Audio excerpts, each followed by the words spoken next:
Hey hi everyone, this is Saurabh Mishra and I welcome you all to the setup knowledge. मैं सौरभ मिश्रा आपका setup knowledge पे हार्दिक स्वागत और अभिनंदन करता हूं। आप सबको भी जीएस से डर लग रहा होगा जीएस हमने तैयार नहीं किया है। तो अगर जिनका भी एग्जाम 17 जनवरी, 18 जनवरी और 24-25 जनवरी को है, जीएस का 30 क्वेश्चन आना है, तो वो ये वीडियो देख सकते हैं। वीडियो एंड तक देखिएगा, इसमें पूरे पॉइंट टू पॉइंट लिए गए हैं जो कि उत्तर प्रदेश लोक सेवा आयोग में विभिन्न परीक्षाओं में आए हुए क्वेश्चंस हैं। इनसे क्वेश्चन बनने के चांसेस हैं। देखिए, हम फुल गारंटी इसका तो नहीं लेते हैं, इंग्लिश का लिया है, लेकिन ये है, इसमें से काफ़ी क्वेश्चन आपको मिल जाएंगे। देखिए, जीएस है, जीएस हम कम टाइम में ज़्यादा कुछ चीज़ें कराने का काम करेंगे। पॉइंट टू पॉइंट जितने भी लोक सेवा आयोग में पेपर में आए हुए हैं उनको यहाँ पे हम कवर करेंगे बहुत कम ही टाइम में। ठीक है, तो चलिए शुरू करते हैं। हाँ, चैनल पे नए हैं, चैनल सब्सक्राइब कर लीजिएगा, क्योंकि एग्ज़ाम के लिए आपके बेनिफिशियल होगा ही, आगे भी जितने भी एग्जाम होंगे उनके लिए आपको बेनिफिट होगा। तो चलिए शुरू करते हैं बिना देर किए। देखिए, सारे क्वेश्चन आर ओ में आया, मतलब जितना भी R O L T grade GDC जहाँ भी आया है। तो मध्य पाषाण कालिक पहले इतिहास से शुरू करते हैं। भारत की प्रागैतिहासिक संस्कृतियाँ, इंडियन प्री हिस्टोरिक कल्चर, जितने क्वेश्चन इससे आए हुए हैं। स्पीड की समस्या हो तो कम ज़्यादा कर लीजिएगा, और अपना वीडियो रेजोल्यूशन 360 पे कर लीजिएगा, इससे ज़्यादा भी कर सकते हैं।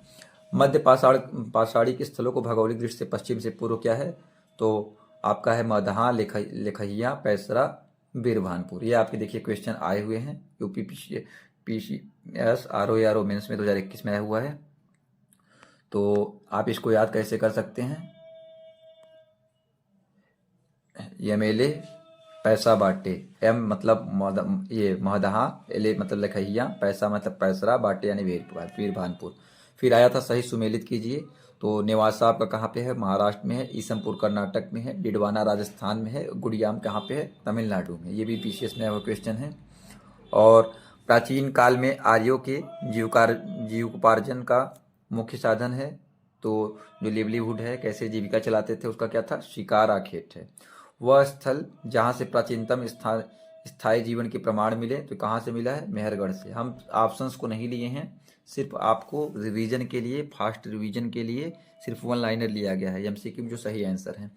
गंगा घाटी में धान की खेती का प्राचीनतम प्रमाण मिले हैं, तो कहाँ से मिला है? लहुरा देव से। देखिए, ये जीएस में आया हुआ है, 2008 जो भी पीसीएस जीएस में आया हुआ है। तो सारे आए हुए हैं, ऐसे समझिएगा आप। मध्य पाषाणिक स्थल से पशुपालन के साक्ष्य उपलब्ध हुए हैं, तो कहाँ से? बागोर से। मध्य पाषाण काल में पशुपालन के प्रमाण मिलते हैं, तो ये कहाँ से मिलते हैं? लेखनिया में। मध्य पाषाणिक प्रसंग में पशुपालन के प्रमाण मिलते हैं, तो कहाँ से? आदमगढ़ में। चलिए आगे देखते हैं। उत्खनित प्रमाणों के अनुसार पशुपालन प्रारंभ हुआ था, तो कब हुआ था? मध्य पाषाण काल में।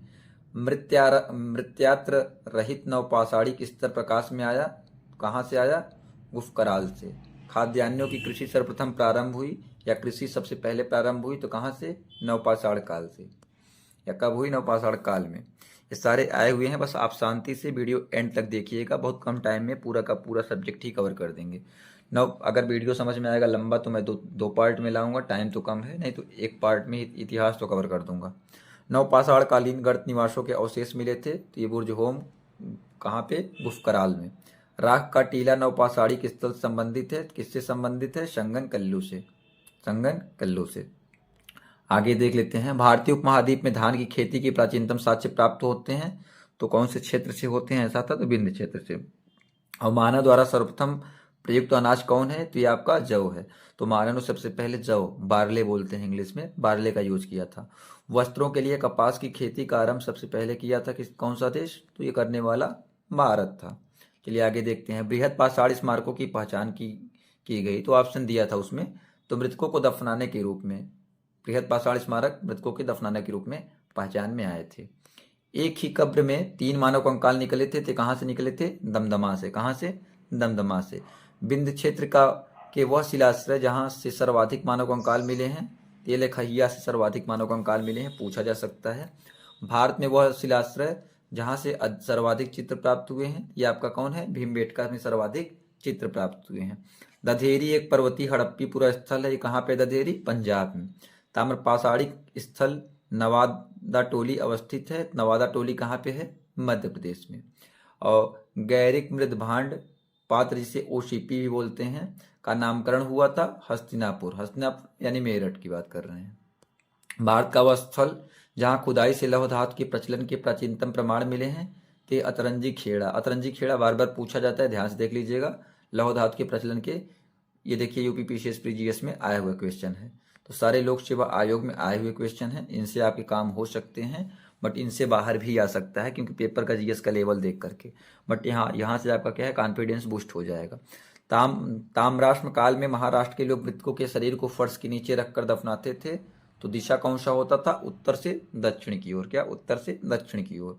और हम लोग भी उत्तर से दक्षिण की ओर से होते हैं। उत्तर तरफ सर होता है, सॉरी दक्षिण तरफ सर होता है, उत्तर तरफ पैर तो दक्षिण उत्तर होते हैं, लेकिन वहाँ पर उत्तर से दक्षिण था। तो मरने वालों को उत्तर से दक्षिण किया जाता है। कोपेनहेगन संग्रहालय की सामग्री से पाषाण, कांस्य और लौह युगीन त्रियुगीन विभाजन किया था, किसने किया था, ये थॉमसन ने किया था। भारत में प्रथम पूरा पाषाणिक उपकरण की खोज करने वाले रॉबर्ट ब्रूस फ्रूट थे। वो क्या थे, एक भूगर्भ वैज्ञानिक थे। और ताम्र पाषाणिक स्थल नवाटोली का उत्खनन किया था, तो किसने किया था, एच.डी. सांकलिया ने। किसने किया था, एच.डी. सांकलिया। भीमबेटका की गुफाएं प्रसिद्ध हैं शैल चित्र के लिए। किसके लिए, शैल चित्र के लिए। दमदमा नामक पूरा स्थल संबंधित है तो मध्य पाषाण काल से। ये देखिए एलटी ग्रेड में काम देगा ही, क्वेश्चन आएंगे ही। साथ ही साथ बीओ का फार्म आ रहा है, ब्लॉक एजुकेशन ऑफिसर बीएड के लिए, तो उसमें भी आपका बहुत गजब काम देगा। और साथ ही साथ अगर पीसीएस वगैरह का एग्जाम देते हैं, पीसीएस के लिए आपके ये बेनिफिट होगा, जीएस आपका बेकार नहीं होगा।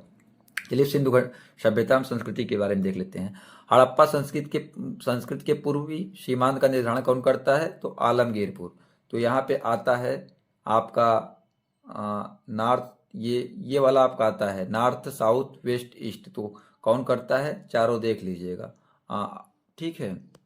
तो चनहुदड़ो में कौन सा फसल मिला था, सरसों का। हड़प्पा में तिल का। पढ़ाने को मैं पढ़ा दूं पूरा, लेकिन डिटेल नहीं, सिर्फ जो एग्जाम में आए हुए जो पॉइंट ऑफ व्यू से इंपॉर्टेंट एग्जाम के उसी को कराएंगे। कुंतासी में कोदो, हुलास में धान का फसल। हड़प्पा सभ्यता से जल संरक्षण के साक्ष्य मिले हैं, तो कहाँ से मिले हैं, धौलावीरा से। कहाँ से, धौलावीरा से। हड़प्पीय पूरा स्थल बनावली स्थित है, तो ये रंगोई नदी पर स्थित है। कहाँ पे है, रंगोई नदी पे। हड़प्पा सभ्यता का स्थल मांडी भारत के किस राज्य में स्थित है, ये उत्तर प्रदेश में स्थित है। कहाँ पे, उत्तर प्रदेश में। सिंधु घाटी सभ्यता के पूरा स्थल से नाव के चित्र या मॉडल प्राप्त हुए हैं, तो मोहनजोदड़ो एवं लोथल से। चलिए आगे देख लेते हैं। मोहनजोदड़ो से प्राप्त पशुपत की प्रसिद्ध मुहर किस पशु का अंकन है, तो सांड का है। किसका है, सांड का। चलिए आगे देख लेते हैं। हड़प्पा संस्कृति के पूर्वी सीमांत का निर्धारण कौन करता है, आलमगीरपुर। बार बार देखिए आलमगीरपुर पूछा हुआ है। मांडा किसका करता है, आप बताइएगा कमेंट बॉक्स में। अगर आपको इतना पढ़ते हैं तो इतना तो आना चाहिए। मृत पट्टिका पर उत्कीर्ण सिंहयुक्त देवता की कृति प्राप्त हुई है, तो कहाँ से, लोथल से। हाथी दांत का पैमाना हड़प्पी संदर्भ में मिला था या मिला है, तो कहाँ पे, लोथल में। कहाँ पे, लोथल में। चलिए आगे देख लेते हैं।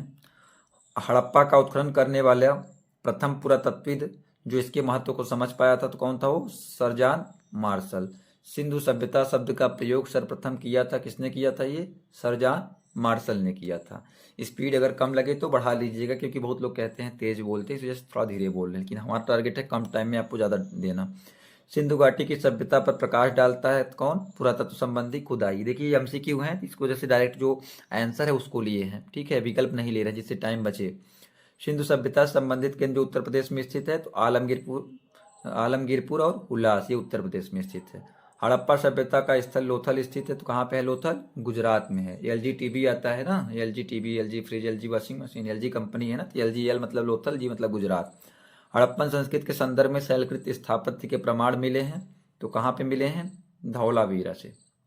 एक जुते हुए खेत की खोज हुई थी, तो कहाँ पे, कालीबंगा में। कहाँ पे, कालीबंगा में। भारत का सबसे बड़ा हड़प्पन पूरा स्थल है, तो कहाँ पे है, ये राखीगढ़ी में। अधिसंख्य हड़प्पा स्थल स्थित है, कहाँ पे है, सिंधु घाटी में। सबसे ज्यादा कहाँ पे है अधिसंख्य, मतलब सिंधु घाटी में। मूर्ति पूजा का आरंभ माना जाता है, तो प्री आर्यन यानी पूर्व आर्यों के पूर्व से माना जाता है, पूर्व आर्य में माना जाता है। हड़प्पा संस्कृति की जानकारी का प्रमुख स्रोत है, तो पुरातत्विक खुदाई। अवेस्ता और ऋग्वेद में समानता है, अवेस्ता क्षेत्र संबंधित है, अवेस्ता ईरान संबंधित है। भारत में कपास की खेती का सबसे पहला साक्ष्य प्राप्त हुआ है, तो ये कहाँ से प्राप्त हुआ है, मेहरगढ़ से। कहाँ से, मेहरगढ़ से। हड़प्पा का वह स्थान जहाँ पर मिट्टी के हल की प्रकृति मिली है, तो मिट्टी के हल की प्रकृति कहाँ पे मिली है, बनावली में। मिट्टी का हल कहाँ मिला है, बनावली में। वह स्थान या स्थल जहाँ से श्वेत पेटिका यानी ताबूत के प्रमाण मिले हैं, तो हड़प्पा में। आराम से देखिएगा, कोशिश है कि अगर आप कंसंट्रेशन के साथ देखते हैं तो आपको क्लास में ही याद हो जाएगा। सिंधु घाटी का सभ्यता का पोर्ट टाउन बंदरगाह कौन था? लोथल था। लोथल क्या था? बंदरगाह भी था। लोथल कहाँ पे है? गुजरात में है। तो भारत में स्वतंत्रता के बाद सर्वाधिक संख्या में हड़प्पन स्थल की खोज हुई थी, तो कहाँ पे हुई थी? गुजरात में ही हुई थी। तो सिंधु घाटी से जितने इंपॉर्टेंट क्वेश्चन एमसीक्यू आए थे उनको हमने कवर कर लिया। अब चलिए देख लेते हैं ऋग्वैदिक एवं उत्तर वैदिक यानी ऋग्वैदिक और पोस्ट वैदिक ईरा में जो भी क्वेश्चन पूछे गए थे। चलिए देखते हैं। सारे देखिए आए हुए क्वेश्चन है, आप देख सकते हैं। यूपी पीसीएस, एई, जीडीसी, पॉलिटेक्निक लेक्चरर, ये बीईओ, और जो भी पेपर में क्वेश्चन आए हुए हैं सारे इसमें आए हुए क्वेश्चन हैं। चूंकि रिवीजन है इस वजह से वन लाइनर फॉर्मेट में लिए हैं, नहीं तो एमसीक्यू कराएंगे टाइम ज़्यादा लगेगा। वैदिक कालीन प्रशासन में भागदू अधिकारी था, पीसीएस में आया हुआ क्वेश्चन है। राजस्व कर जमा करने वाला अधिकारी को भागदू बोला जाता है। ऋग्वेद में उल्लिखित दशराज युद्ध लड़ा गया था, परहुई नदी के तट पे लड़ा गया था। 10 राजाओं का युद्ध था साथ में, तो ये इसे दशराज का युद्ध बोलते हैं। पुराणों में 5 लक्षणों का उल्लेख मिलता है, कहाँ मिलता है? मत्स्य पुराण में मिलता है। 1028 संस्करण है, किसमें है? ऋग्वेद में है। अष्टक भी कहा जाता है किसे? ऋग्वेद को कहा जाता है। ऋग्वेद को अष्टक भी कहा जाता है। और प्रत्येक वेद के कुछ ब्राह्मण ग्रंथ हैं, जैसे ऋग्वेद के कौन कौन से हैं? कौशितकी और ऐतरेय हैं। कौशितकी और ऐतरेय हैं, याद कर लीजिएगा, कौशितकी और ऐतरेय हैं। ठीक है, अगर याद नहीं होता है तो कार याद कर लीजिए, कार। कौशितकी ऐतरेय बराबर ऋग्वेद। कार का स्पेलिंग वैसे CAR होता है, लेकिन यहाँ पे KAR हम बता रहे हैं, ठीक है ना। यजुर्वेद का क्या होता है? शतपथ और तैतरीय होता है। क्या होता है? शतपथ और तैतरीय। याद करने का तरीका है UTS, यू फॉर यजुर्वेद। अब कहेंगे यू का वाई होता है, मान लीजिए UTS जानते हैं ना, तो और टी फॉर क्या होता है? तैतरीय, और यश फॉर शतपथ। सामवेद का क्या है? पंचविश है, और खड्विश है, अद्भुत तथा जैमिनी, ये हैं। मोस्टली पूछा जाता है पंचविश और जैमिनी पूछा जाता है। तो अथर्ववेद का क्या है? सिर्फ एक है, कौन है? गोपद ब्राह्मण। चलिए, एक वेदांग नहीं है, दे देगा निम्नलिखित में से कौन सा वेदांग नहीं है? तो स्मृति वेदांग नहीं है। शिक्षा, कल्प, व्याकरण, निरुक्त, छंद, ये सारे क्या हैं? आपके वेदांग हैं। ओ वैदिक पूछ लेगा वेदांग कौन है, ठीक है ना। वैदिक कालीन प्रशासन भाग अधिकारी कौन था? तो राजस्व कर जमा करने वाला। वह ग्रंथ जिसमें आयुर्वेद शब्द का प्रयोग हुआ, तो कौन सा हुआ था? ऋग्वेद में। महाभारत ग्रंथ का उपनाम क्या है? सतसहस्री संहिता या जय संहिता भी बोलते हैं, दोनों नाम है। पवित्र गायत्री मंत्र अंतर्विष्ट है, तो किसमें गायत्री मंत्र? ऋग्वेद में है। गायत्री मंत्र के नाम से प्रसिद्ध मंत्र सर्वप्रथम मिलता है कहाँ पे? ऋग्वेद में। ऋग्वेद की मूल लिपि कौन सी थी? तो ऋग्वेद की ब्राह्मी लिपि है। ऋग्वेद पर आधारित संकलन कौन सा है? तो सामवेद है। ऋग्वैदिक धर्म था, तो ये बहुदेववादी था, बहुदेवताओं को पूजते थे। ऋग्वेद काल में जनता विश्वास करती थी बलि एवं कर्मकांड पे। गोत्र शब्द का सर्वप्रथम प्रयोग हुआ था ऋग्वेद में ही। ऋग्वेद में सर्वाधिक संख्या में मंत्र किसको समर्पित हैं? संबंधित हैं इंद्र को। समर्पित, संबंधित या किसको दिए गए हैं? इंद्र को। सबसे प्राचीन वेद कौन सा है? ऋग्वेद ही है। इतना चीज ऋग्वेद से है। इतने देखिए, क्वेश्चन आना होगा तो इसमें से आ सकता है, ठीक है ना, क्योंकि इससे बाहर तो भाई जितने भी PYQ हम ले रहे हैं, ठीक है। बाकी अपना बेस्ट दे रहे हैं आप लोग के लिए। देखिए, आप लोगों ने मुझसे रिक्वेस्ट किया था टेलीग्राम, इंस्टाग्राम, व्हाट्सएप पे, तो इस वजह से हम वीडियो बना रहे हैं, और कमेंट बॉक्स में भी कहा था, तो इस वजह से आपके लिए बेस्ट लगा रहे हैं। आज कम टाइम बचा है, लेकिन फिर भी हम आज बना रहे हैं। तो वह वैदिक ग्रंथ जिसमें वर्ण शब्द का प्रयोग नामोल्लेख मिलता है, तो किसमें? ऋग्वेद में। ऋग्वेद में यव शब्द किस कृषि के लिए होता है? तो यव जौ के लिए होता है, यानी बारले के लिए। ऋग्वेद में उल्लिखित 10 राजाओं का युद्ध लड़ा गया था, परउष्णी रावी नदी के तट पे लड़ा गया था। ऋग्वेद काल के प्रारंभ में महत्वपूर्ण मूल्यवान संपत्ति समझा जाता था किसे? गाय को, जिसे अघन्या कहा जाता था, मतलब वध करने के योग्य नहीं। वैदिक काल में अघन्या माना जाता है किसे? गाय को। अघन्या इंपॉर्टेंट है, पूछ सकता है। वैदिक साहित्य में जिसमें मोक्ष की चर्चा मिलती है, तो उपनिषद में मिलती है। वैदिक देवताओं में पुरोहित माना जाता था बृहस्पति को। उत्तर वैदिक काल में आर्य संस्कृत का धुर समझा जाता था किसे? कुरु पंचाल को। वैदिक कर्मकांड में होता का शब्द है ऋग्वेद को पढ़ने वाले या जानने वाले को होता या होत्री कहते हैं। आरंभिक वैदिक साहित्य में सर्वाधिक वर्णित नदी है, तो सबसे ज्यादा वर्णित नदी है सिंधु। ऋग्वेद में मातेतमा, देवीतमा, नदीतमा संबोधित किया गया है सरस्वती नदी को। शुक्ल यजुर्वेद की संहिता है वाजसनेयी।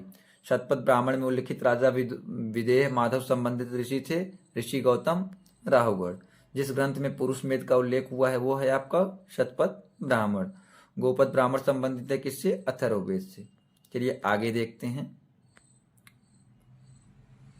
तो आयुर्वेद अर्थात जीवन का विज्ञान उल्लेख सर्वप्रथम मिलता है किसमें? अथर्ववेद में। वह उपनिषद जिसमें पहली बार निराशावाद के तत्व दिखाई दिए मैत्रायणी में। भारतीय प्रतीक पर उत्कीर्ण सत्यमेव जयते कहाँ से लिया गया है? मुंडकोपनिषद से लिया गया है। जिंद अवेस्ता और ऋग्वेद में समानता है। जिंद अवेस्ता संबंधित है किससे? ईरान से। प्राचीन भारत में निशाका से जाने जाते थे तो स्वर्ण आभूषण को निशाका बोला जाता था। आगे देखते हैं। 14वीं सदी ईस्वी पूर्व का एक अभिलेख जिसमें वैदिक देवताओं का वर्णन प्राप्त हुआ है वो है आपका बोगज कोई। एशिया माइनर बोलते हैं इसे, दूसरा नाम वैसे बोगज कोई बोलते हैं। मनुस्मृति मुख्यतया संबंधित है समाज व्यवस्था से। वह उपनिषद जिसमें आध्यात्मिक ज्ञान के विषय में नचिकेता और यम का संवाद प्राप्त होता है। तो यह कौन सा उपनिषद है? कठोपनिषद है। ऋग्वेद में उल्लिखित अफगानिस्तान के साथ आर्यों का संबंध सूचक है तो कुब्रा क्रमु नदी। कौन? कहीं कहीं कुभा लिखा था, कहीं कहीं कुब्रा, ठीक है ना। सर्वाधिक ऋग्वैदिक सुख समर्पित है किसे? इंद्र को है। आर्य शब्द का शाब्दिक अर्थ है श्रेष्ठ होता है। अध्वर्यु का अर्थ है यज्ञ कराने वाला पुरोहित। उपनिषद काल के राजा अश्वपत शासक थे कैकेय। कौन? कैकेय के। सर्ग प्रसर्ग वंश मनवंतर वंशानुचरित संकेतक है पुराणों के। भारत का प्रथम विद्य निर्माता माना जाता है तो मनु को। प्राचीन काल के महान विद्य निर्माता कौन थे? मनु थे। आगे चलते हैं। कौशेय शब्द का प्रयोग किया गया है किसके लिए? रेशम के लिए। क्लासिकी संस्कृत में आर्य शब्द का अर्थ है एक उत्तम व्यक्ति। ऋग्वेद है स्रोतों का संकलन। इतिहास शब्द का उल्लेख मिलता है अथर्ववेद में। ऋग्वेद में उल्लिखित 10 राजाओं का संग्राम है परुष्णी नदी के तट पर। देखें बार बार ये पूछा जा रहा है। अब चलिए देखते हैं 6ठी शताब्दी ईसा पूर्व की राजनीति और महाजनपद का उदय मगध साम्राज्य के बारे में जितने भी क्वेश्चन आए हैं इनको करते हैं। कोशिश है बहुत जल्दी करेंगे। झुलसी टांग वाले मनुष्य इस राजा की उपाधि किसको था? कारिकलन को। अगर आपने एक मूवी देखा होगा साउथ का, बहुत अच्छा मूवी है, अब मुझे नाम तो नहीं याद आ रहा है, लेकिन उसमें विक्रम हीरो है। तो उसमें पांडव और ये चोल राजाओं के बारे में बाकायदा खूब बढ़िया से दिया गया है। मुझे याद नहीं आ रहा है, अभी 2 साल 3 साल पहले ही मूवी बना है। बहुत इसमें पूरी कहानी एकदम हिस्ट्री का है। 16 महाजनपदों का उल्लेख मिलता है। उसमें ऐश्वर्या राय है, विक्रम है साउथ का हीरो, ये सब हैं। कलिंग नरेश खारवेल संबंधित है चेदी वंश से। 6ठी शताब्दी ईसा पूर्व का मत्स्य महाजनपद था राजस्थान। प्राचीन नगर के अवशेष कुम्भरहार स्थल से प्राप्त हुए पाटलिपुत्र। मालवा क्षेत्र में मगध की सत्ता का विस्तार हुआ शिशुनाग के समय। आई होप आपको सेशन अच्छा लग रहा होगा। अगर अच्छा लग रहा हो तो अप्रिशिएट कीजिएगा। आपका लाइक कमेंट सब्सक्राइब इंस्पिरेशन का काम करता है। मगध का शासक जिसने राज्यारोहण के लिए अपने पिता की हत्या की स्वयं इसी कारणवश अपने पुत्र द्वारा मारा गया। माने इसने अपने पिता की हत्या कर दी थी और इसके पुत्र ने भी इसकी हत्या कर दी थी। तो कौन था वो? अजातशत्रु। मगध का सम्राट जिसे अपरो परशुराम के नाम से जाना जाता था तो महापद्मनन। चलिए आगे चलते हैं। प्राचीन श्रावस्ती का नगर विन्यास आकृत है अर्धचंद्राकार। 6वीं शताब्दी ईसा पूर्व सुक्तिमती का राजधानी थी तो चेद की, ठीक है। अभिलिखित साक्ष्य में प्रकट होता है कि नंद राजा के आदेश से एक नहर खोदी गई थी। तो कहाँ पे? कलिंग में खोदी गई थी। उदयन वाशवदत्ता की दंतकथा संबंधित है किससे? कौशाम्बी से। प्राचीन भारत में मगध साम्राज्य की सबसे प्रारंभिक राजधानी थी पाटलिपुत्र। अब चलिए धार्मिक आंदोलन देख लेते हैं। जैन धर्म बौद्ध धर्म को कवर करेंगे। जैन जो पेपर में आए हुए, देखिए हम पूरा आपको जीएस पूरा पढ़ाना जानते हैं कि 2 घंटे 3 घंटे में 4 घंटे में जीएस पूरा नहीं पढ़ सकते हैं, लेकिन हम आपको लोक सेवा आयोग के द्वारा पूछे गए क्वेश्चंस को ले रहे हैं। तो इससे क्वेश्चंस आने की उम्मीद है। बाकी आपका तैयारी हो ही रहा है। जैन कल्पसूत्र की रचना की थी किसने किया था? भद्रबाहु ने किया था। भारत में पाल काल में एक महत्वपूर्ण अध्ययन केंद्र था। कौन था? विक्रमशिला विश्वविद्यालय के अति महत्वपूर्ण आचार्य थे विरोचन थे, अतीश थे, दीपांकर, रत्नाकर, शांति। दे देगा चाणक्य का नाम भी दे देगा कि कौन इससे जुड़े हुए हैं कौन नहीं। तो चाणक्य नहीं थे, ये सब थे, याद कर लीजिए। विरोचन, अतीश, दीपांकर, रत्नाकर, शांति। सही सुमेलन आया था, स्थल दिया है और तीर्थंकर कौन कहाँ से हैं। जन्मस्थान पूछ लेता है जैसे श्रावस्ती से कौन संबंधित है? संभवनाथ, श्रावस्ती संभव याद कर सकते हैं। काकंदी से सुविधानाथ, अयोध्या से ऋषभनाथ, पभोसा से पद्म प्रभु। तो ऋषभनाथ, पद्म प्रभु और संभवनाथ का पूछ सकता है, याद कर लीजिएगा। और कौन से नंबर के हैं? तक्षशिला विश्वविद्यालय का उत्खनन कराया है किसने? जॉन मार्शल ने। महावीर का प्रथम अनुयायी था जामाली, उनका दामाद जामाली ही था। त्रिरत्न सिद्धांत, जिसे डॉक्ट्रिन ऑफ थ्री जेवल्स भी बोलते हैं, क्या सिद्धांत कौन है? त्रिरत्न, सम्यक धारणा, सम्यक चरित्र, सम्यक ज्ञान। जिस धर्म की महिमा है, कौन सी धर्म है? जैन धर्म की। आजीवक संप्रदाय के संस्थापक थे तो मक्खली गोसाल। प्रारंभिक जैन साहित्य में लिखा गया था अर्धमगधी भाषा में। कौन सी भाषा में? अर्धमगधी भाषा में। यापनी एक संप्रदाय था किसका? जैन धर्म का। तीर्थंकर शब्द संबंधित है जैन का। जैन सभा जिसमें अंतिम रूप से श्वेतांबर आगम का संपादन हुआ तो पाटलिपुत्र। प्रभासगिरी तीर्थस्थल है किसका? जैनों का। धर्म जो विश्व विनाशकारी प्रलय की अवधारणा में विश्वास नहीं करता, वो कौन सा धर्म है? जैन धर्म। बहुत शांत और बहुत ही अच्छा धर्म है जैन धर्म। तो जैनियों की पवित्र पुस्तकें कहलाती हैं अगम सिद्धांत। कौन सी सिद्धांत कहलाती हैं? अगम सिद्धांत। दर्शन जिसने पुनर्जन्म के विश्वास को अस्वीकार कर दिया तो चारवाक दर्शन। अब आज ये बौद्ध धर्म को देख लेते हैं। तो महात्मा बुद्ध ने कपिलवस्तु से राजगृह लौटते समय अनुपीय नामक स्थान पर किसको बौद्ध धर्म से दीक्षित नहीं किया? तो दिया था ऑप्शन, किसको किसको किया, तो इसमें आम्रपाली को नहीं किया। बुद्ध का जन्म हुआ था कहाँ पे? लुम्बिनी में। बुद्ध की मृत्यु का जहाँ हुई थी वह स्थान है उत्तर प्रदेश। इसमें आपको डिटेल में नहीं, जो आया हुआ है बस उसी को हम बता रहे हैं। बुद्ध के जीवन की घटना जिसको महाविनिष्क्रमण के रूप में जाना जाता है, गृह त्याग। गौतम बुद्ध ने अपना प्रथम उपदेश दिया था सारनाथ में। सारनाथ कहाँ है? बनारस में, वाराणसी में है। कैंट से आपको 10-12 किलोमीटर दूर है, 15 किलोमीटर। तो बुद्ध के उपदेश संबंधित हैं आचरण की शुद्धता व पवित्रता से। भारतीय कला में बुद्ध के जीवन की घटना का चित्रण मृग सहित चक्र द्वारा हुआ प्रथम उपदेश। धर्म चक्र प्रवर्तन किया गया था सारनाथ में। सारनाथ में अपना प्रथम प्रवचन दिया था किसने? महात्मा बुद्ध ने। ऑप्शन सब का था, उसमें सही जवाब हो जाएगा महात्मा बुद्ध। बुद्ध ने सर्वाधिक उपदेश दिए थे, कहाँ पे दिए थे? श्रावस्ती में। बौद्ध संघ में भिक्षुणी के रूप में स्त्रियों के प्रवेश की अनुमति बुद्ध द्वारा दी गई थी वैशाली में। ये बहुत इंपॉर्टेंट है, वैशाली वाला पूछ लेगा कि बुद्ध संघ में महिलाओं को अनुमति कब दी गई थी। बुद्ध के जीवन काल में ही संघ प्रमुख होना चाहता था कौन? देवदत्त। बुद्ध द्वारा रूपांतरित में अंतिम व्यक्ति था तो सुभद्र था।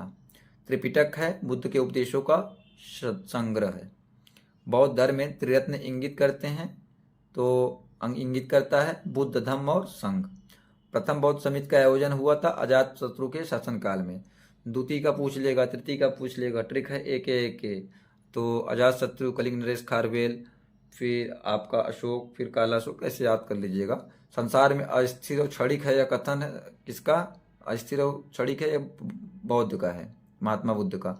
बौद्ध ग्रंथ जिसमें संघ जीवन के नियम प्राप्त होते हैं तो विनय पिटक। विदेशी राजा जिसने समुद्रगुप्त से अनुरोध किया था कि उसे भारत में बौद्ध विहार बनाने की अनुमति दी जाए तो वो मेघवर्मन था।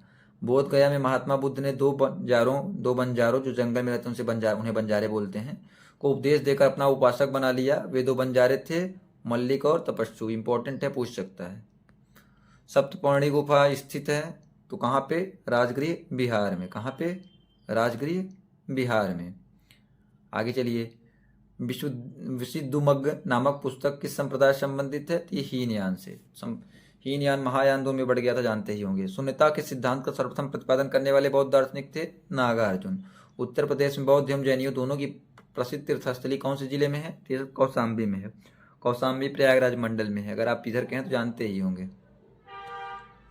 बौद्ध तथा जैन दोनों ही धर्म विश्वास करते हैं कर्म तथा पुनर्जन्म के सिद्धांत सही हैं।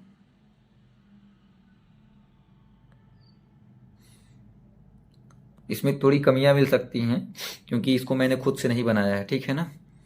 अफगानिस्तान का बामियान प्रसिद्ध था बुद्ध प्रतिमा के लिए। देश की में मूर्ति पूजा की नींव रखी थी बौद्ध धर्म। वह काल जिसमें बुद्ध की खड़ी प्रतिमा बनाई गई कुषाण काल। भूमि स्पर्श मुद्रा की सारनाथ बुद्ध प्रतिमा संबंधित है गुप्त काल से। विक्रमशिला विहार के संस्थापक कौन थे? धर्मपाल। इंपॉर्टेंट है विक्रमशिला वाला। स्तूप के उत्खनन में शारिपुत्र के अवशेष प्राप्त हुए थे सांची से। बौद्ध पवित्र स्थल जो निरंजना नदी के तट पर स्थित है वो बोध गया। एशिया के ज्योतिपुंज के तौर पर जाना जाता है किसे? गौतम बुद्ध को। गौतम बुद्ध के समय का प्रसिद्ध वैद्य जीवक जिसके दरबार में संबंधित था वो कौन था? बिंबिसार के। बुद्ध कौशाम्बी में आए थे उदयन के राजकाल में, जब उदयन शासक था तो आए थे। तिब्बत में बौद्ध धर्म के सुधार में बहुत महत्वपूर्ण भूमिका निभाने वाले उपाध्याय अतीश किस बिहार के प्रसिद्ध विद्वान थे? तो विक्रमशिला बिहार के। अर्धनारीश्वर मूर्ति में आधा शिव आधा पार्वती का प्रतीक है देव और उसकी शक्ति का योग, देव और उनकी शक्ति का योग। गौतम बुद्ध ने प्रथम धार्मिक प्रवचन दिया था सारनाथ में। भारत में सर्वप्रथम मानव निर्मित और मानव मूर्तियों की पूजा हुई थी, बुद्ध की हुई थी। भारतीय कला में बुद्ध की जीवन की वह घटना जिसका चित्रण मृग सहित चक्र द्वारा हुआ तो प्रथम उपदेश। चलिए अब आगे देखते हैं भगवत संप्रदाय एवं ब्राह्मण धर्म। तो भगवत गीता मूलतः महाभारत का अंश है, तो कौन से अंश का? भीष्म पर्व का। नागार्जुन कोंडा शहर की स्थापना की थी इक्ष्वाकु राजवंश ने। किसने? इक्ष्वाकु राजवंश ने। आगे चलिए देखते हैं। पहचान दिया है देवताओं मिलान। तो भगवान शिव के पास त्रिशूल है, भगवान विष्णु के पास चक्र, गणेश भगवान के पास रस्सी एवं फंदा, सरस्वती माता के पास वीणा। फिर दूसरा दिया है सही और दार्शनिक और कौन से दर्शन से बिलोंग करते हैं। तो रामानुज विशिष्ट द्वैतवाद हैं। याद करने का तरीका आरवी याद कर सकते हैं। माधवाचार्य द्वैतवाद हैं, यमडी। और निम्बार क्या है? द्वैताद्वैत हैं। तो अगर आप पता होगा तो अगर नीम कौर जानते हैं, गांव से होंगे नीम वाला, तो थोड़ा कड़ैला आता है, द्वैताद्वैत आता है, दो तरीके का आता है। वल्लभाचार्य कौन है? शुद्ध द्वैत से हैं। मंडन मिश्र शिष्य थे, किसके शिष्य थे? कुमारी भट्ट के। तुम्हारा अधिकार कर्म पर है, फल की प्राप्ति पर नहीं, यह कहा गया है कहाँ पे? गीता में। मोक्ष के साधन के रूप में ज्ञान कर्म तथा भक्ति को समान महत्व देता है कौन? गीता, भगवत गीता। भागवत धर्म से संबंधित प्राचीन अभिलेखी साक्ष्य मिलता है हेलियोडोरस का बेशनगर अभिलेख। आदि शंकराचार्य द्वारा स्थापित 4 मठ स्थित हैं। कौन कौन चारों मठ हैं? जोशी मठ, द्वारिका, पुरी, श्रृंगेरी, चारों दिशाओं में हैं। नयनार थे, शैव धर्म के अनुयायी को नयनार कहा जाता था। वल्लभाचार्य का देखिए मार्ग दिया है, कौन से मार्ग का उन्होंने प्रतिपादन किया था? तो वल्लभाचार्य पुष्टि मार्ग, रामानुज विशिष्ट द्वैतवाद अभी आपने पढ़ा, माधवाचार्य देखिए फिर रिपीट कर दिया द्वैतवाद, या दर्शन दे सकता है, मार्ग दे सकता है। शंकर यानी शंकराचार्य अद्वैतवाद। चलिए मौर्य साम्राज्य को देख लेते हैं। किस अभिलेख में अशोक धर्माशोक के नाम से वर्णित है? तो कुमार देवी का सारनाथ अभिलेख। मौर्यों के इतिहास के लिए अधिक प्रमाणित माना जाता है विष्णु पुराण को। किसको? विष्णु पुराण को। आंध्रों के इतिहास के लिए अधिक प्रमाणित माना जाता है मत्स्य पुराण को।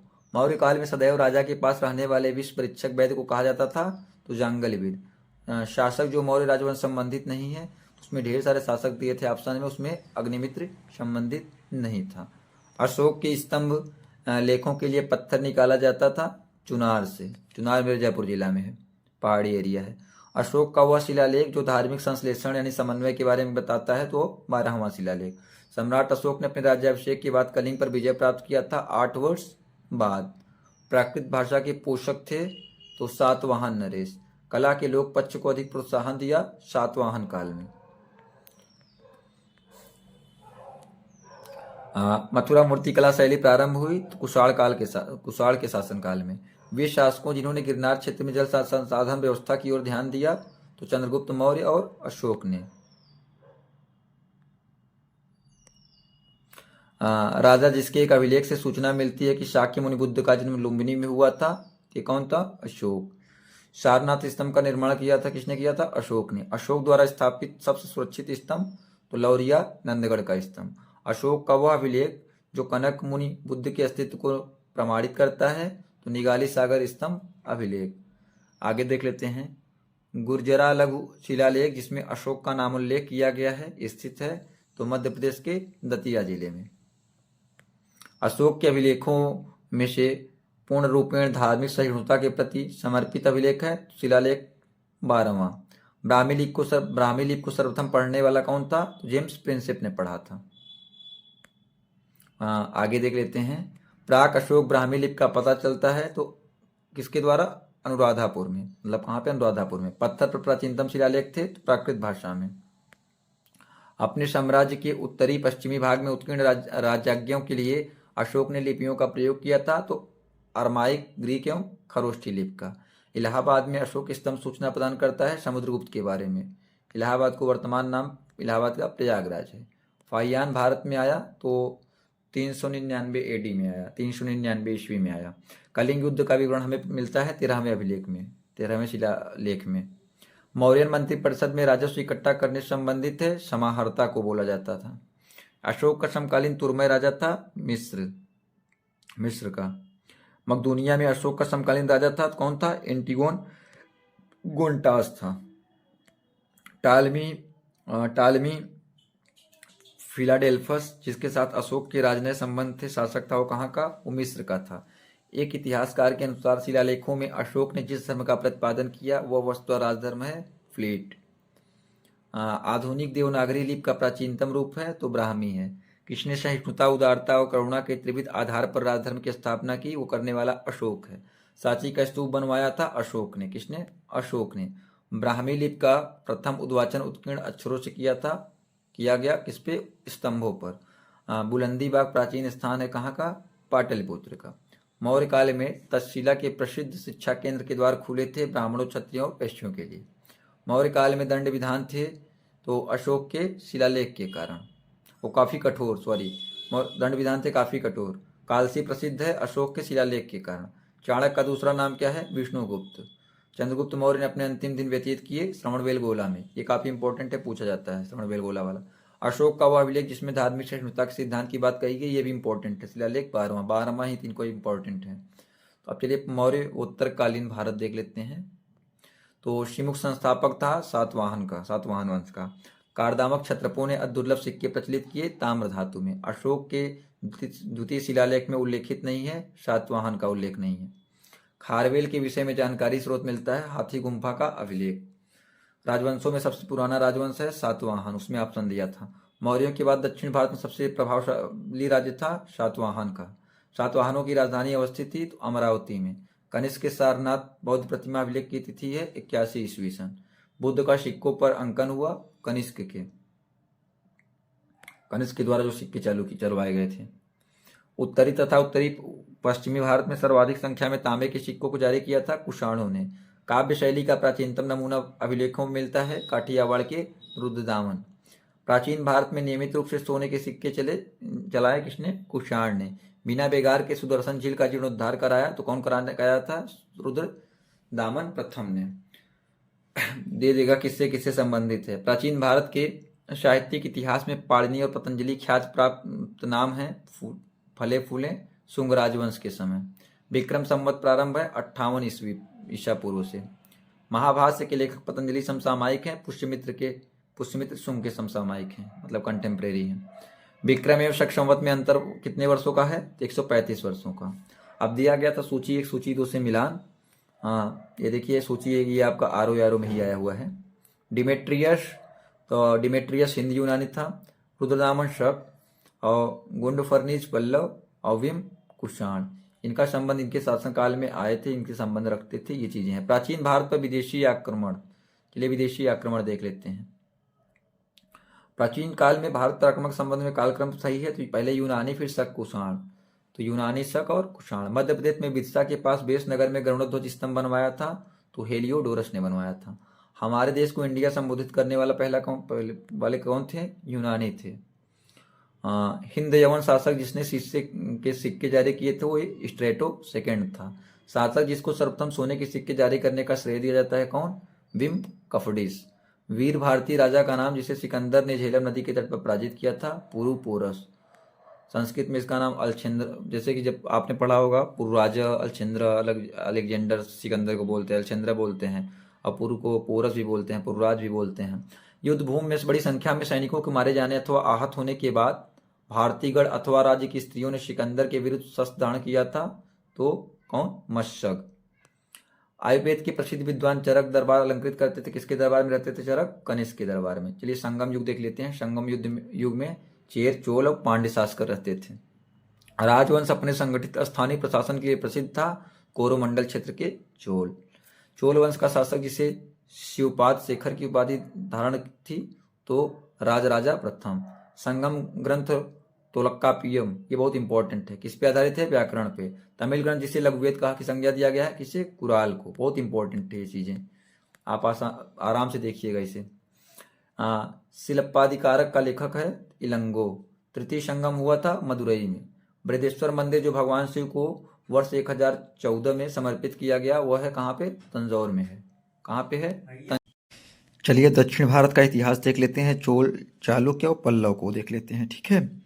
हम इस वीडियो में सोच रहे हैं एंशिएंट हिस्ट्री तक कवर करेंगे, जिससे अगर आप लोग को अच्छा लगेगा बताइएगा, अप्रिशिएट कीजिएगा। अगर रिस्पांस अच्छा रहा तो बहुत जल्दी आगे वाला भी कर देंगे, लेकिन अब टाइम ही नहीं है। आज 15 जनवरी हो गया है, 17-18 को पेपर है आप लोग का। कांचीपुरम इस राजवंश के शासकों की राजधानी थी, पल्लव की राजधानी थी। किसकी राजधानी थी? पल्लव को। आगे देखिए शासक दिया गया है और वर्ष का मिलान करना है।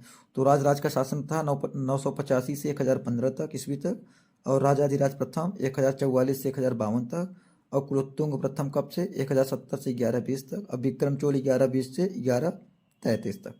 सही सुमेल करने की बात कर रहा है। पल्लवों की राजधानी थी कांची, और कदम की राजधानी वनवासी, और पांड्य की मधुरा, और काकतीय वंश की वारंगल। चलिए आगे चलते हैं। नटराज की प्रसिद्ध कांस्य मूर्ति एक उत्कृष्ट उदाहरण है, तो चोल कला की। किसकी? चोल कला की। वह राजवंश जो अपने अपने शासनकाल में ही अपना उत्तराधिकारी घोषित कर देते थे, वो कौन थे? चोल थे। वह दक्षिण भारतीय राज्य जो अपनी नौसैनिक शक्ति हेतु प्रसिद्ध था, वो कौन था? चोल था। चोल संगम नामक बृहद कृत्रिम झील बनवाने का श्रेय दिया जाता है किसे? राजेंद्र को। तंजौर बृहदेश्वर मंदिर का निर्माण किसने कराया था? तो राजा राज प्रथम ने। किसने? राजा राम प्रथम ने।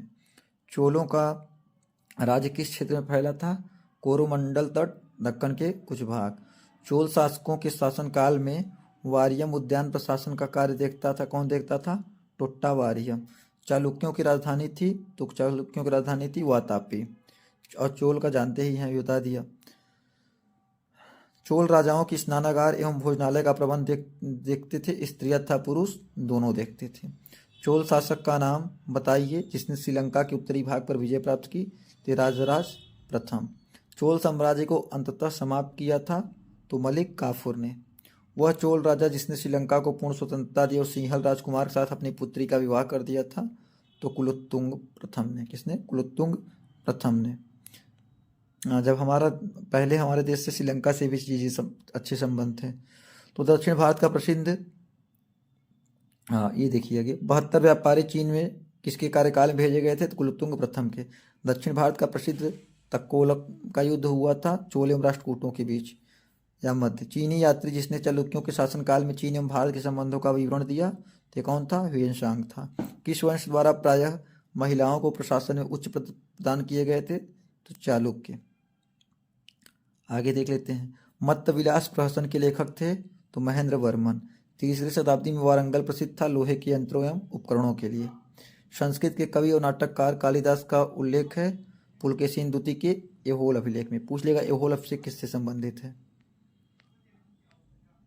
चलिए आगे देख लेते हैं। एक चालुक्य अभिलेख के तिथि अंकन में शक संवत का वर्ष 556 कर दिया हुआ है। इसका तुल्य वर्ष है, तो तुल्य वर्ष कितना होगा आपका? 634 होगा। प्रसिद्ध संस्कृत लेखन दंडिन अलंकृत थे, तो पल्लव की सभा को करते थे। मतलब कहाँ पे अलंकृत करते थे? पल्लव की सभा को।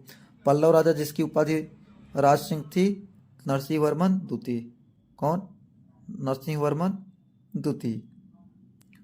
तंजौर का बृहदेश्वर मंदिर बना था राजराज के शासनकाल में, राजराज प्रथम ने बनवाया था। दक्षिण भारत के समुद्रगुप्त के समकालीन नरेश और उनके राज्य, तो धनंजय थे। धनंजय का क्या था? कुशलपुर था। और नीलराज का अवमुक्त। उग्रसेन का क्या था? पालक का था। और विष्णुगोपा का कांची था। राज्य क्या था? कांची था। फिर दूसरा देखिए क्या है, सूची 1 का सूची 2 मिला। राजवंश और राजधानी, पल्लव की राजधानी कांची, पांड्य की राजधानी मदुरा या मदुरई भी लिखा था, यादव की राजधानी देवगिरी, काकती की वारंगल। ये सारे आपकी राजधानी हैं। अब आ जाइए गुप्त काल को देख लेते हैं। तो गुप्तकालीन प्रशासनिक विभाजन का अनुक्रम है, पहले भूक्ति होता था, फिर विषय, फिर वीथी, फिर ग्राम। सबसे छोटा ग्राम, ग्राम से बड़ा मतलब वीथी, फिर विषय, फिर भुक्ति, ऐसे होता था। भुक्ति, विषय, वीथी, ग्राम, आर्डर क्रोनोलॉजी में मिलाने को आया था।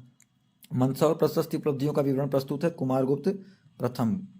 शक विजय के संदर्भ में सबसे सबल प्रमाण नरेश की रजत मुद्राएं हैं? चंद्रगुप्त द्वितीय।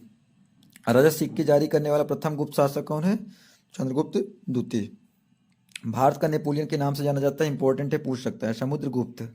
शक विजेता नाम जाना जाता है चंद्रगुप्त द्वितीय को। गुप्त शासक जिन्होंने हूणों पर आक्रमण किया या हूणों पर विजय प्राप्त किया, तो स्कंदगुप्त। गुप्त स्वर्ण मुद्रा को कहा जाता था, दिनार कहा जाता था, इंपॉर्टेंट है। गुप्त अभिलेखों में दिनार जिसका वाचक है वो है आपका कांस्य सिक्का। सती प्रथा का प्रथम अभिलेखिक साक्ष्य प्राप्त हुआ है एरण से। किसे? एरण अभिलेख से। 437 से 38 ईस्वी के मंदसौर अभिलेख में एक भव्य सूर्य मंदिर के निर्माण का उल्लेख मिलता है रेशम बुनकरों की श्रेणी। सारनाथ की भूमि स्पर्श मुद्रा वाली बुद्ध प्रतिमा कालांकित, मतलब किसके काल संबंधित है? गुप्त काल से। प्राचीन भारत में वह वंश जिसके शासनकाल को स्वर्ण युग कहा जाता, तो गुप्तों के शासनकाल को स्वर्ण युग कहा जाता था या कहा जाता है। राजवंश में जो हूणों के आक्रमण से अत्यंत विचलित हुआ वो गुप्त। भाग और बलि थे ते राजस्व के स्रोत थे। आधोलिखित में गुप्तकालीन स्वर्ण मुद्रा है, ऑप्शन दिया था, तो गुप्तकालीन स्वर्ण मुद्रा दिनार है, याद कर लीजिए। भारतीय दर्शन की प्रारंभिक शाखा है तो सांख्य। कर्म का सिद्धांत संबंधित है मीमांसा दर्शन से। योग दर्शन के प्रतिपादक हैं तो पतंजलि हैं। कौन है? पतंजलि हैं। और न्याय दर्शन के प्रतिपादक कौन है? तो आपके गौतम हैं। भारत में आस्तिक तथा नास्तिक संप्रदायों में विवेचक लक्षण है वेदों की प्रामाणिकता में आस्था। कामरूप में वैष्णव धर्म को लोकप्रिय बनाया शंकर देव ने। बीजगणित के क्षेत्र में योगदान के लिए विशेष रूप से जाने जाते हैं कौन? भास्कर। भास्कराचार्य भी नाम बोला जाता है इनका। कालिदास द्वारा रचित मालविकाग्निमित्र नामक नायक का नाम नायक था या नायक थे, तो कौन? अग्निमित्र। कायस्थ जाति का सर्वप्रथम उल्लेख किया याज्ञवल्क्य ने। दासमुक्त के अनुष्ठान का विधान सर्वप्रथम किया नारद ने। और पुंड्रवर्धन भुक्ति अवस्थित थी उत्तर बंगाल में।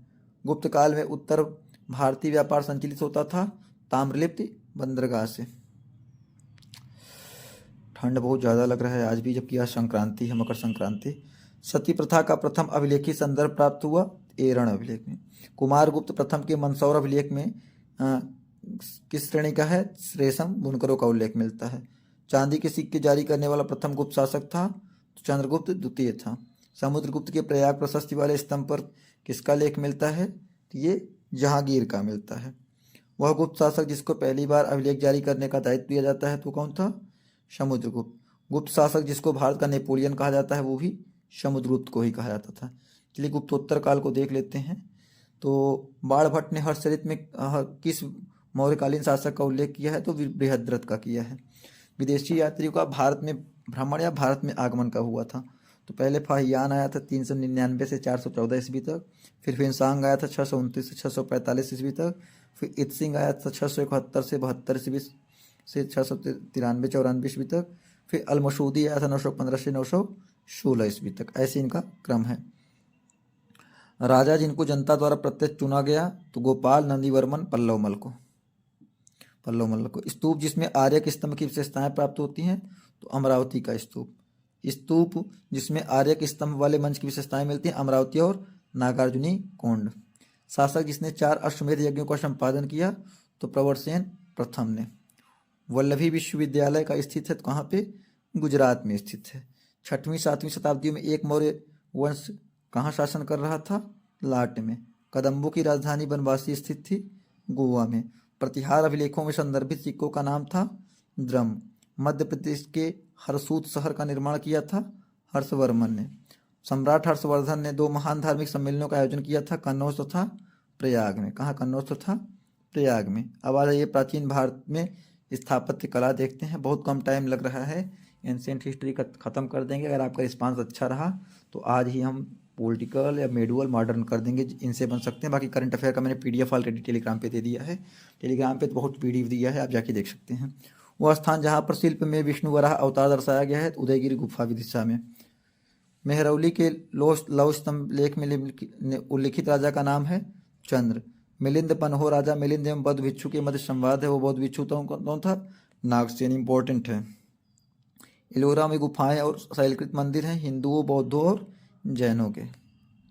चलिए आगे देख लेते हैं। अजंता और एलोरा गुफाएं हैं कहाँ पे हैं? ये महाराष्ट्र में। मीनाक्षी मंदिर स्थित है कहाँ पे? मदुरई में। महाबलीपुरम का सप्तरथ मंदिर बनवाया था नरसिंह वर्मन ने। महाबलीपुरम में रथ मंदिरों का निर्माण किया गया था किसके द्वारा? पल्लवों के द्वारा। हीनयान अवस्था का विशालतम एवं सर्वाधिक विकसित शैलकृत चैत्यगृह स्थित है कारले। 100 से अधिक बौद्ध गुफाएं हैं, वह केंद्र है कन्हेरी। वह शैलकृत गुफा जिसमें 11 सिरों के बोधिसत्व का अंकन मिलता है तो कन्हेरी के उसमें। सोमपुर महाविहार का निर्माण कराया था धर्मपाल ने कराया था। किसने? धर्मपाल ने। गंधार कला शैली एक संश्लेषण है भारतीय तथा यूनानी कला का है। आगे देख लेते हैं। सांची के महास्तूप के 4 तोरणों में किस एक का निर्माण सर्वप्रथम हुआ था? तो दक्षिणी तोरण का। सोनगिरी जहाँ 108 जैन मंदिर बने हुए हैं वह स्थित है दतिया में। कहाँ? दतिया में। दिलवाड़ा जैन मंदिर स्थित है कहाँ पे? राजस्थान में। उड़ीसा में कोणार्क सूर्य मंदिर का निर्माण करवाया था राजा नरसिंह देव प्रथम ने। द्रविड़ शैली के मंदिरों में गोपुरम से तात्पर्य है तोरण के ऊपर बने अलंकृत बहुमंजिल भवन से, उसी को गोपुरम बोला जाता है। भुवनेश्वर तथा पुरी के मंदिर किस शैली में निर्मित हैं? तो ये नागर शैली में है। नागर शैली आपका बहुत पूछा जाता है नागर शैली का। वैसे द्रविड़ शैली नागर शैली का दक्षिण भारत उत्तर भारत को जानते हैं। गुफा त्रिमूर्ति के लिए विख्यात है तो एलिफेंटा। चित्रगुप्त स्वामी मंदिर जिसे चित्रगुप्त का एकमात्र मंदिर माना जाता है स्थित है कहाँ पे? कांची में। अंकोर वाट का विष्णु मंदिर स्थित है कंबोडिया में। दक्षिण भारत के भगवान रंगनाथ जी ने भगवान वेंकटेश भी कहते हैं। ये कहाँ पे मंदिर स्थित है? तिरुमल्ला पहाड़ी में।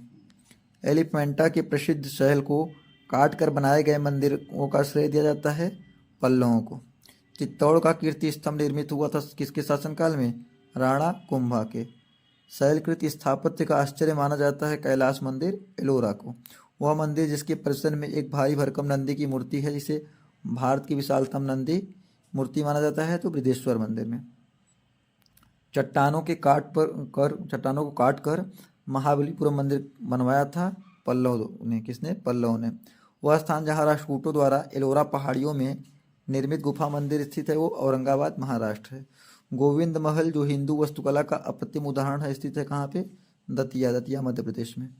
खजुराहो मंदिरों का निर्माण करवाया था चंदेलों ने। कोणार्क मंदिर संबंधित है सूर्य से। द्रविड़ शैली में बना हुआ शिखर है ग्वालियर का तेली मंदिर। अजंता की चित्रकारी दर्शाती है जातक कथाओं को।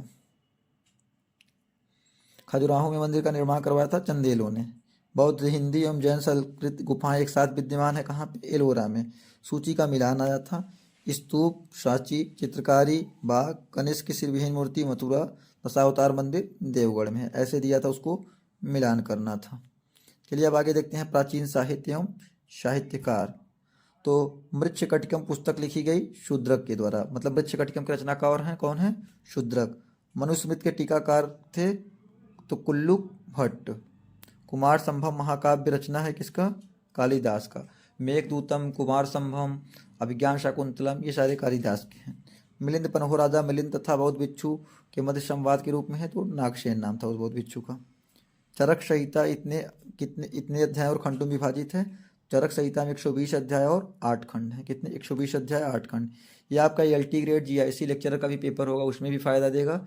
साथ ही साथ बीओ या जो भी पीसीएस का एग्जाम देंगे हर जगह, क्योंकि लोक सेवा आयोग क्वेश्चन है, जीडीसी में फायदा देगा। क्योंकि जीके यहाँ तक कि यूपी SSC के एग्जाम में भी, यूपीएसआई के एग्जाम में भी आपका काम देगा। स्पेशल एलटी के लिए तो रामबाण है ये है। दर्शन प्रचारक सही सुमेलित है। न्याय का गौतम, न्याय दर्शन के गौतम ऋषि हैं। बाकी सब गलत दिया था ऑप्शन में। रस पंचाध्यायी पुस्तक के लेखक कौन है? नंददास। चैतन्य भागवत पुस्तक के हैं वृंदावन दास। चैतन्य मंगल के हैं जयनंदा। भक्ति रत्नाकर के हैं नरहर चक्रवर्ती।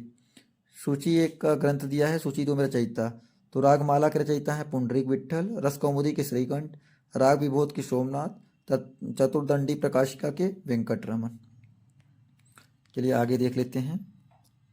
चिंतामणि भट्ट द्वारा रचित संस्कृत ग्रंथ सुख सप्तति का फारसी में अनुवाद कर उसका नाम तुतीनामा रखा था। कौन था? ख्वाजा जियाउद्दीन नक्शबी ने। मुद्रा राक्षस के लेखक का नाम विशाखा दत्त। कौन है? विशाखा दत्त। दर्शन दिया गया है प्रचारक। न्याय के कौन है? गौतम है, गौतम ऋषि। उत्तर मीमांसा के बादरायण हैं। पूर्व मीमांसा के जैमिनी हैं। वैशेषिक के कड़ाद हैं। आप देखते रहिए, अगर पूरा याद नहीं भी होता है पेपर में क्वेश्चन आएगा तो आपका दिमाग काम कर जाएगा। चरक संहिता अध्याय और खंडों में विभाजित है। देखिए फिर से आया है 120 अध्याय 8 खंड। देखिए पीवाईक्यू का यही फायदा होता है, पीवाईक्यू से क्वेश्चन क्वेश्चन रिपीट हो जाते हैं। बौद्ध साहित्य में थेरी गाथा निकाय संबंधित है तो खुद्दक निकाय। मुद्रा राक्षस के लेखक हैं विशाखादत्त। 10 कुमार चरितम के रचनाकार हैं Dandin. The roots of ancient India के लेखक कौन है तो W.A. Fair service. कल्हड़ की राज तरंगिणी को आगे बढ़ाया जोनराज एवं श्रीवर ने। प्राचीन काल में महान विद्य निर्माता कौन थे मनु हैं। कई बार रिपीटेड क्वेश्चन है ये सारे। महाभारत मूलतः जानी जाती है जय संहिता के रूप में। महान जैन विद्वान हेमचंद्र किसकी सभा को अलंकृत करते थे कुमारपाल की सभा में रहते थे। भोजशाला मंदिर की अधिष्ठात्री देवी हैं भगवती सरस्वती। मध्यकालीन भारत के यशस्वी विधिवेत्ता विज्ञानेश्वर। मध्यकालीन विद्वानों या लेखक जो जैन धर्म के अनुयायी थे तो हेमचंद्र सूरी था ऑप्शन। गीत गोविंद के रचयिता हैं जयदेव। बार बार पूछा जाता है गीत गोविंद, कई बार पूछा जा चुका है। काल्पनिक वैज्ञानिक उपकरणों पर पुस्तक लिखी है भोज ने। भारतीय गणितज्ञ जिसने दशमलव स्थानिक मान की खोज की तो ये आर्यभट्ट थे। गौड़वहों के रचयिता थे वाकपति। विदेशियों को भारतीय समाज में मनु द्वारा दिया गया सामाजिक स्तर था तो व्रत क्षत्रियों का।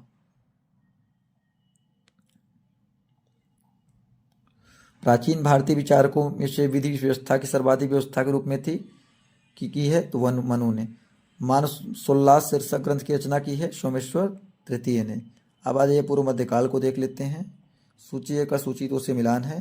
सर्ववर्मन असीरगढ़ ताम्रपत्र। ईश्वरवर्मन जौनपुर प्रस्तर अभिलेख।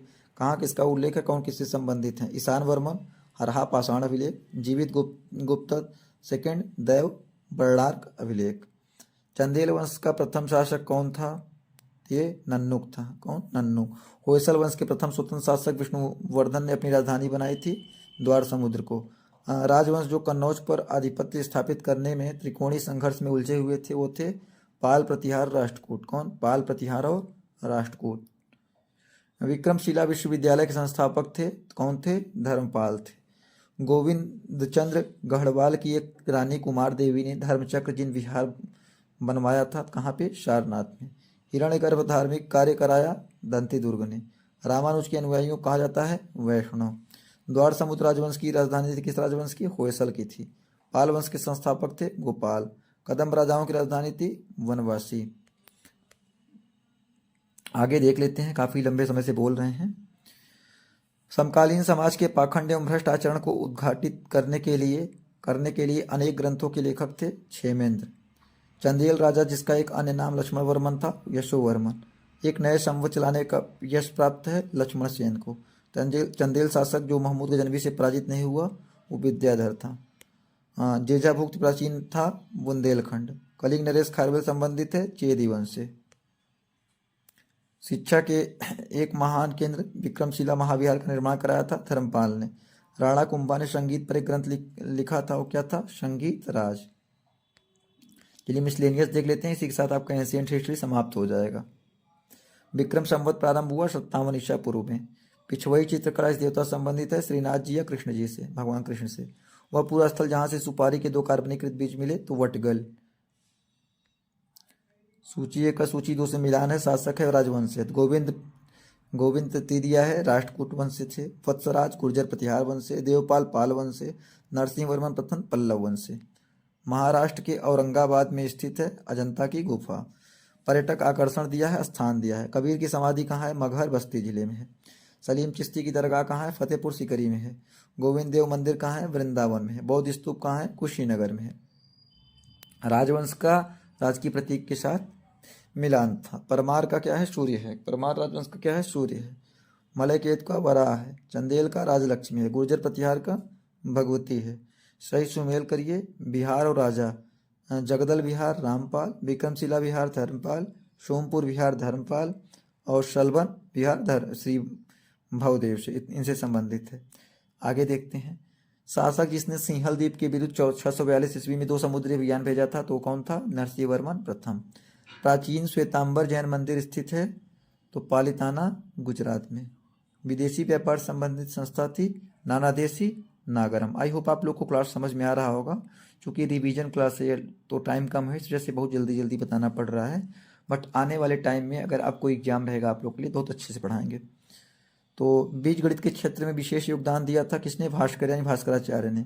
पुराणों के अनुसार चंद्रवंशी शासकों का मूल स्थान था प्रतिष्ठानपुर। जो यहाँ है वो अन्यत्र भी है, जो यहाँ नहीं वो कहीं नहीं है, कहा गया है महाभारत ग्रंथ में। हिंदू विधि द्वारा मान्य कर था तो उपज का 6वां भाग यानी 1/6वां हिस्सा। प्राचीन भारत में सिंचाई टैक्स को कहते थे विदक भागम। वैदिक ग्रंथों के भाष्यकार सायण को आश्रय प्राप्त था विजयनगर राजाओं के द्वारा। बेशनगर अभिलेख का हेलियोडोरस निवासी था तक्षशिला। श्रवणबेल गोला में गोमतेश्वर की विशाल प्रतिमा स्थापित करवाई थी चामुंड राय ने। चोलों की राजधानी थी तंजौर। एम्फोरा जार होता है एक लंबा एवं दोनों तरफ हत्थेदार जार। विक्रम संवत का प्रारंभ होता है तो 57 ईसा पूर्व। कई बार ये चीज विक्रम संवत पूछा गया है।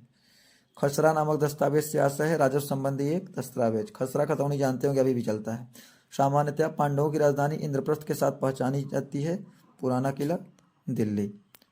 तो इसी के साथ एंशियंट हिस्ट्री आपका ख़त्म हुआ। बहुत कम टाइम में हमने ख़त्म किया।